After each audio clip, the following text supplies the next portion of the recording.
What's up, squash players? I have a review today of the Black Knight Pro X squash racket. This racket is available exclusively in the United States.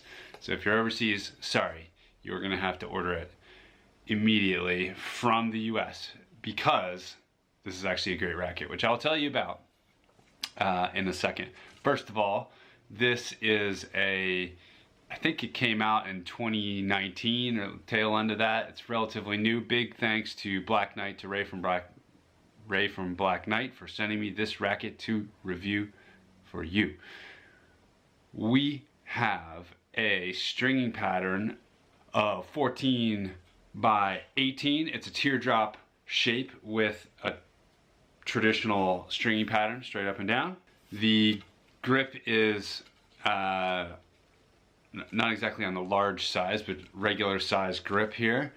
And it is strung with Ashaway string, as Black Knight rackets tend to be. I think this one is multi-nick 18. This racket weighs 146.7 grams. And for the first time ever, I got myself 2 scales on the advice of a Squash Source reader whose name I might mispronounce, but I think it's tiered. I think it's Dutch. Hi, thanks for the tip. He had suggested I get 2 scales and lay the tip of the racket on one and the butt of the racket on the other, identical scales. And so 83.4 grams in the head and 63.3 grams in the butt of the racket, which I think is telling me, just to skip past all the numbers, that this is actually a little bit head heavy. On the frame it says that it has a dynamic weight, or a regular weight of 130. This is, by the way, the unstrung weight. 130. This is a 130 gram racket, all in 146.7. It says that the dynamic weight is below that, 125. So in Black Knight's terminology, I think that means that it's supposed to be head light. But I felt it was just like a touch head heavy, which is my personal favorite type of feel, and part of the reason I really like this racket. So we'll see. I have to come out with a little bit of a separate video on that weighing process because I'm new to it. But I did get myself a second identical scale so that I could do this. Right. I got tons of both power and control with this racket. I actually love this racket. It has a huge sweet spot. I feel like if you want to generate power, you can get a lot of it off of this shape. It feels like a big sweet spot. I think the strings feel really nice. Sometimes factory stringing job can feel like a little dead and a little dead, I guess. And often I like that, but in this particular case, the strings felt very lively. I was able to get a lot of power out of it.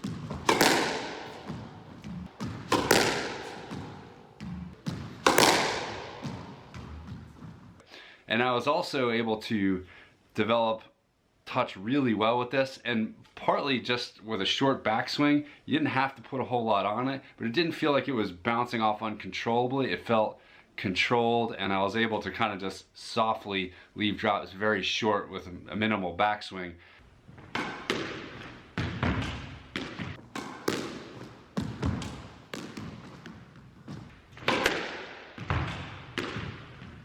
I used this probably in for about 2 weeks in testing, and just overall thought it was excellent. The sound of it, it's the only thing. It doesn't feel weird at all, and hitting it, sometimes you get like a weird pinging sort of sound. It just sounds normal when I do it here, but it felt completely normal at all times. So I definitely strongly recommend this one. I'm not going to switch to it because I just got a couple of my other ones still. My current racket that I'm still using, I'm happily using.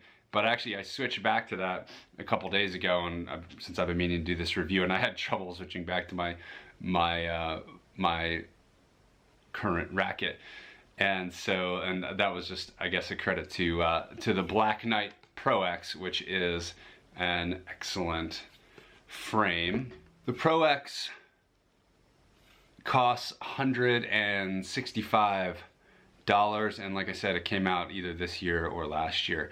And I know that it is available at least at Squash Galaxy and Hollabird, and but it's going to be available just in the US market. So check it out. That is the Black Knight Pro X. Hopefully that was helpful. If you like these reviews, hit like, and I'll see you in the next one. Thanks.